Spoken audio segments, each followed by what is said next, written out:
हाय बच्चों, तो आज के इस वीडियो में हम लोग देखने वाले हैं आईसीएसई क्लास 10 बायोलॉजी का पेपर पैटर्न और स्ट्रैटेजी। यहाँ पे 2026 के एग्जाम के लिए कैसा पेपर का पैटर्न आएगा और यहाँ पे कौन कौन सी चीजें हमें अच्छे से तैयार करके जानी चाहिए ताकि हम एग्जाम में ज्यादा से ज्यादा मार्क्स स्कोर कर सके, कौन सी चैप्टर इस बार के लिए ज्यादा इंपॉर्टेंट है, ये सारी चीजों की बात करेंगे इस वीडियो में। तो चलो स्टार्ट करते हैं अभी। तो सबसे पहले यहाँ पे हम बात कर लेते हैं अपने पेपर के पैटर्न की, बिकॉज पैटर्न समझना बहुत ज्यादा जरूरी है, तभी हम क्वेश्चंस के टाइप को यहाँ पे अच्छे से गेस कर पाएंगे। तो यहाँ पे क्वेश्चंस को अगर हम देखें पेपर में किस तरह आते हैं, तो यहाँ पे कंप्लीट जो पेपर होता है बायो का, अदर साइंस के पेपर्स की तरह तुम्हारा 80 मार्क्स एंड 2 आवर्स का होता है। एंड यहाँ पे कंप्लीट पेपर दो सेक्शंस में डिवाइडेड है, सेक्शन ए और सेक्शन बी।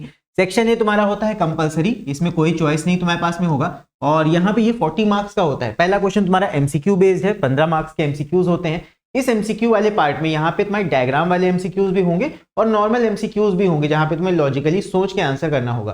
तो इस बार कॉन्सेप्ट बेस्ड एमसीक्यूज काफी आएंगे, तो यहाँ पे तैयारी तुम्हें कॉन्सेप्ट बेस्ड करनी है, ऐसा नहीं सिर्फ डेफिनेशंस पढ़ के जानी है। चैप्टर को पढ़ना है तो कॉन्सेप्चुअली अंदर तक इन डेप्थ पढ़ना है। इसके बाद सेकंड जो क्वेश्चन आता है वो तुम्हारा एक्सरसाइजेस बेस्ड होता है, एंड इसमें बहुत सारे पार्ट्स होते हैं, 5 पार्ट्स होंगे, हर एक पार्ट तुम्हारा 5 मार्क्स का होता है। जैसे कि पहला तुम्हारा आता है नेम द फॉलोइंग, एक सेंटेंस दिया होगा, तुम्हें उसका 1 वर्ड लिखना होगा।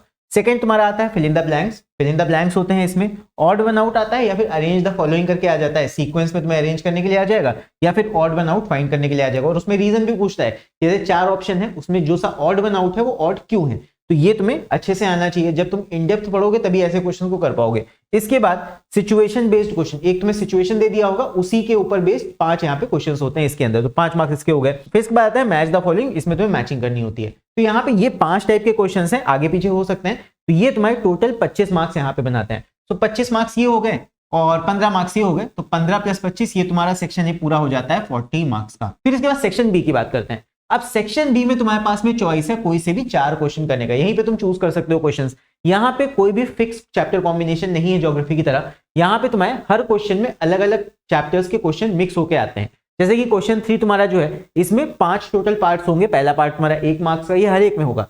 पहला पार्ट 1 मार्क्स का, सेकंड पार्ट 2 मार्क्स का, थर्ड पार्ट 2 मार्क्स का, फोर्थ पार्ट 2 मार्क्स का और फिफ्थ पार्ट 3 मार्क्स का। मतलब यहाँ पे कोई लॉन्ग आंसर नहीं है, यहाँ पे तुम्हें पार्ट्स में ब्रेक होते हैं क्वेश्चन। एंड हाँ, ये जो 3 मार्क्स का होता है इसमें हो सकता है तुम्हें 3-4 लाइन का आंसर लिखना पड़ जाए, बाकी सारे छोटे छोटे क्वेश्चन होंगे, इसमें भी सब पार्ट्स हो सकते हैं। हो सकता है सेकंड का ए बी करके इस तरह सब पार्ट्स हो, तो बहुत छोटे प्रिसाइज आंसर्स वाले क्वेश्चंस होते हैं। डेफिनेशंस लिखने के लिए आ सकती है, बट लॉन्ग आंसर उस तरह नहीं पूछे जाते हैं बायो में।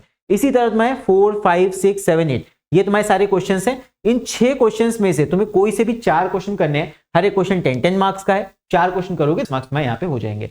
अब यहाँ पे ये बात कर लेते हैं कि यहाँ पे क्वेश्चंस किस टाइप के आते हैं। अगर तुमने बायोलॉजी का पिछले साल का पेपर देखा होगा तो तुम्हें एक चीज समझ में आ गई होगी, वहां पे कोई भी फिक्स चैप्टर कॉम्बिनेशन नहीं होता। और सेकंड चीज, बायोलॉजी में डायग्राम बेस्ड क्वेश्चन बहुत आते हैं। तो यहाँ पे अगर हम ब्रेकअप देखेंगे बायोलॉजी में क्वेश्चंस किस तरह के आ रहे हैं, तो सेक्शन ए की बात करते हैं। तो सेक्शन ए में देखो एमसीक्यूज आ रहे हैं। एमसीक्यूज में इस बार असर्शन और रीजन वाले क्वेश्चंस भी तुम्हें देखने को मिलेंगे, जो पहले सिर्फ सीबीएसई बोर्ड में आते थे। असर्शन और रीजन हर सब्जेक्ट में यही हो रहा है, तो बायो में भी इस तरह के क्वेश्चन में देखने को मिलेंगे। फिर इसके अलावा शॉर्ट क्वेश्चंस यहाँ पे तुम्हें आएंगे जिनका ऑब्जेक्टिव आंसर होगा। ये तुम्हारे 25 मार्क्स के सवाल इसमें आ सकते हैं। जैसे कि तुम्हारा क्वेश्चन 2 एक्सरसाइज बेस्ड है, उसमें तुम्हें रीजंस लिखने के लिए आते हैं ऑड वन आउट में, तो इस टाइप के ऑब्जेक्टिव आंसर्स वाले एक्सरसाइज बेस्ड क्वेश्चन भी आएंगे। सेक्शन बी की बात करते हैं। सेक्शन बी जो तुम्हारा डिस्क्रिप्टिव है, ये भी 40 मार्क्स का होता है। इसमें किस टाइप के क्वेश्चन आते हैं ये देख लो। इसमें तुम्हारे डायग्राम बेस्ड क्वेश्चन, मतलब एक डायग्राम ऑलरेडी बना हुआ होगा, उसके ऊपर बेस्ड क्वेश्चंस जो आते हैं, ये तुम्हारे 19 से 20 मार्क्स तक आते हैं। ठीक है, मैंने 19 लिखा है, बट तुम 20 मार्क्स तक मान के चलो। 4-5 क्वेश्चन तुम्हारे डायग्राम बेस्ड होंगे, सीधे डायग्राम दिया होगा, उसके ऊपर आधारित क्वेश्चंस होते हैं। तो इस तरह तुम्हारे डायग्राम बेस्ड आते हैं। फिर डेफिनेशन की बात करें तो डेफिनेशन आती हैं, इसमें 3-4 मार्क्स की डेफिनेशन डायरेक्ट पूछी जाएंगी, तो डायरेक्ट डेफिनेशन भी आती हैं। इसके अलावा शॉर्ट एंड लॉन्ग आंसर्स तुम्हारे 18 मार्क्स तक के आते हैं। टोटल मिला के 40 मार्क्स बना लेते हैं सेक्शन बी में। तो यहाँ पे डायग्राम बेस्ड क्वेश्चन बहुत ज्यादा जरूरी है, और यहाँ पे लॉन्ग आंसर्स की बात नहीं है, शॉर्ट आंसर्स जो अलग अलग कॉन्सेप्ट से अलग अलग चैप्टर से बेस्ड हैं, इस तरह के क्वेश्चन यहाँ पे काफी पूछे जाते हैं। तो ये डायग्राम बेस्ड क्वेश्चन बहुत ज्यादा इंपॉर्टेंट हो जाते हैं। अब लास्ट ईयर पेपर्स में जितने भी डायग्राम बेस्ड क्वेश्चन आए, वो सारे तुम्हें अच्छे से प्रैक्टिस कर लेने हैं। एटलीस्ट 10 साल के पीवाईक्यूज तुम्हें देख लेने हैं, मतलब पिछले 10 साल के पेपर्स में अच्छे से पढ़ लेने हैं, बिकॉज बायो में बहुत ज्यादा ही क्वेश्चन रिपीट होते हैं। फिर डेफिनेशंस बहुत इंपॉर्टेंट है, फिर एमसीक्यूज ये तो बता ही चुका हूं, और इसके अलावा तुम्हारे शॉर्ट एंड लॉन्ग आंसर। तो अब इसके बाद हम बात कर लेते हैं कुछ टिप्स की। इंपॉर्टेंट टिप्स ये हैं कि बायोलॉजी में जो डायग्राम बेस्ड क्वेश्चन होते हैं बहुत इंपॉर्टेंट है, और पिछले 10 साल के पेपर्स अगर तुम देख लेते हो, उसमें जितने भी टाइप्स के डायग्राम आए हुए हैं बहुत ज्यादा इंपॉर्टेंट। डायग्राम्स ड्रॉ करने के लिए नहीं आते हैं, डायग्राम के ऊपर बेस्ड क्वेश्चंस आते हैं। यहाँ पे डायग्राम बना हुआ होगा, उसके ऊपर आधारित क्वेश्चंस होंगे जिसके तुम्हें आंसर करने होंगे। तो यहाँ पे हर डायग्राम में लेबलिंग, उसके पार्ट्स का फंक्शन और उसका लोकेशन, ये सब तुम्हें अच्छे से पता होना चाहिए सारे के सारे डायग्राम्स में। अगला यहाँ पे हो जाता है कि क्वेश्चंस रिपीट बहुत होते हैं बायो में, तो पिछले 10 साल के प्रीवियस ईयर पेपर्स तुम्हें देख लेने हैं। उनके क्वेश्चंस अगर तुम तैयार कर लेते हो ना पिछले 10 साल के पेपर्स के, तो तुम्हारे 60+ मार्क्स का पेपर तो ऐसे ही तैयार हो गए। अगर तुम सिर्फ पीवाईक्यूज पढ़ के चले जाते हो, बुक भी ना पढ़ो, सिर्फ 10 साल के पेपर्स पढ़ डालो अच्छे से, सारे क्वेश्चन आंसर अच्छे से याद कर लो, क्या डायग्राम्स आए हैं, क्या क्वेश्चंस आए हैं, तुम्हारे 60 मार्क्स से ज्यादा मार्क्स ऐसे ही कवर हो जाएंगे। और बाकी बचे तुम्हारे 20 मार्क्स, उसके लिए तुम बुक से पढ़ सकते हो, राइट। तो ये तुम्हारा ब्रेकअप रहता है। बहुत क्वेश्चन रिपीट होते हैं बायो में।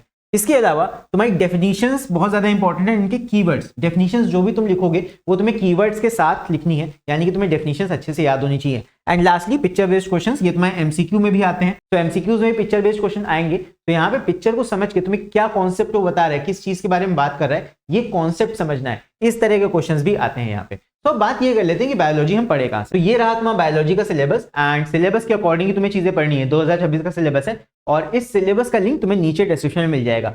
इसके अलावा ये सारे टॉपिक्स हम पढ़ें कहाँ से, तो पढ़ने के लिए यहाँ पे तुम हमें बायोलॉजी प्लेलिस्ट पे जाके यूट्यूब पे सर्च कर सकते हो, बायोलॉजी एम्पलीफाई लर्निंग। ये तुम्हें यूट्यूब पे जाके सर्च कर लेना है, तुम्हें सबसे ऊपर ये बायोलॉजी का प्लेलिस्ट मिल जाएगा। इस वाली प्लेलिस्ट में मैंने ऑलरेडी कई सारे चैप्टर्स के वीडियो बनाए हुए हैं, जहाँ पे तुम्हें मिल जाएंगे। एंड यहाँ पे तुम सेल साइकिल देख सकते हो, structure of chromosome, Punnett square कैसे बनाते हैं, फोटोसिंथेसिस मैंने कराया है, केमिकल कोऑर्डिनेशन, इसके अलावा रिप्रोडक्टिव सिस्टम, नर्वस सिस्टम, ये सारे चैप्टर्स यहाँ पे तुम्हें मिल जाएंगे। तो कई सारे चैप्टर्स हैं, इन्हें तुम जाके यहाँ से देख सकते हो। इस प्लेलिस्ट का लिंक भी तुम्हें नीचे डिस्क्रिप्शन में मिल जाएगा। इसके अलावा तुम यूट्यूब पे जाके सर्च भी कर सकते हो, बायोलॉजी एम्पलीफाई लर्निंग, ये पूरा डाल के सर्च करना यूट्यूब सर्च में, तुम्हें मिल जाएगा। सो आई होप ये वीडियो तुम लोग को इन्फॉर्मेटिव लगा होगा। तो अगर तुम लोग को वीडियो अच्छा लगा हो तो इस वीडियो को लाइक जरूर करना, एंड अगर चैनल पर नए हो और ऐसे ही वीडियो आगे भी देखना चाहते हो तो उसके लिए हमारे चैनल को सब्सक्राइब करना। तो फिलहाल के लिए इस वीडियो में इतना ही, इसके बाद मिलते हैं अगले वीडियो में, तब तक के लिए take care, see you, bye.